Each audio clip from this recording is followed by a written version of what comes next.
पद की कसौटी। कनकगुप्त महेंद्रपुरी राज्य के कोषाध्यक्ष थे। जब कोषागार का काम बढ़ गया तब कनकगुप्त ने मंत्री से अनुमति मांगी कि उसे 2 सहायकों को नियुक्त करने का अधिकार दे। मंत्री ने कनकगुप्त की प्रार्थना मान ली और उन्हें प्रत्येक व्यक्ति को 12 मुद्राएं वेतन देने का आदेश दिया। पर कनकगुप्त ने 2 के स्थान पर 3 व्यक्तियों को अपने सहायकों के रूप में नियुक्त कर लिया। यह समाचार सुनकर मंत्री बहुत नाराज हो गए, पर उन्होंने इस संबंध में कनकगुप्त से कोई कैफियत नहीं मांगी, बल्कि राजा के पास जाकर शिकायत की। प्रभु, हमारे कोषाधिपति कनकगुप्त ने कार्य के बढ़ जाने की बात बताकर 2 और सहायकों को नियुक्त करने के लिए मेरी अनुमति मांगी, पर उन्होंने 3 व्यक्तियों को अपने सहायक के रूप में नियुक्त किया है। राजा ने कहा, यह तो हमारे आदेशों का उल्लंघन हुआ है, यह तरीका सही नहीं है। इसके बाद राजा ने कनकगुप्त को बुलाकर इसकी कैफियत मांगी।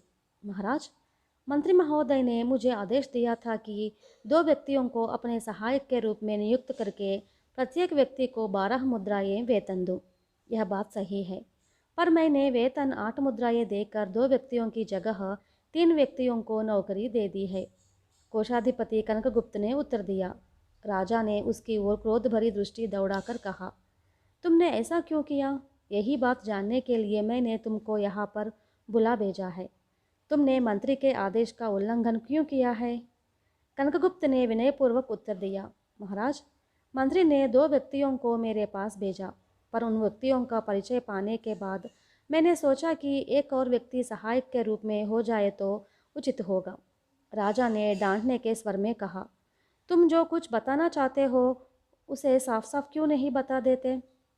इस पर मंत्री ने धक्कल देते हुए कहा, महाराज, मैंने जिन 2 व्यक्तियों को भेजा है वे अत्यंत ही विश्वास पात्र है, साथ ही समर्थ भी है, इसलिए मैंने इन नियुक्तियों में थोड़ी रुचि ली है।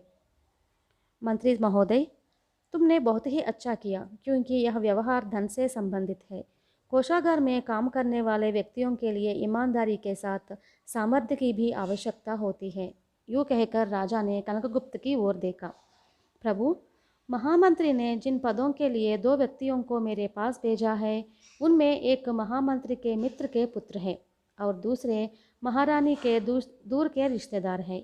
कनकगुप्त ने कहा।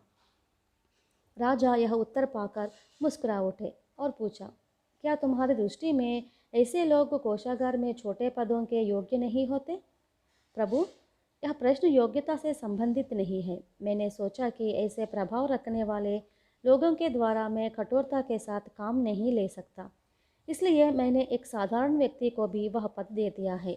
यह काम मैंने इस विचार से किया है कि ज़रूरत पड़ने पर उन दोनों का काम उस अकेले आदमी से ले सकूं।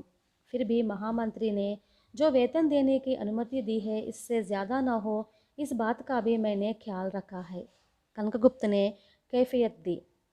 राजा ने महामंत्री की ओर देखा। इस पर मंत्री ने लज्जित होकर चुपचाप अपना सर झुका लिया।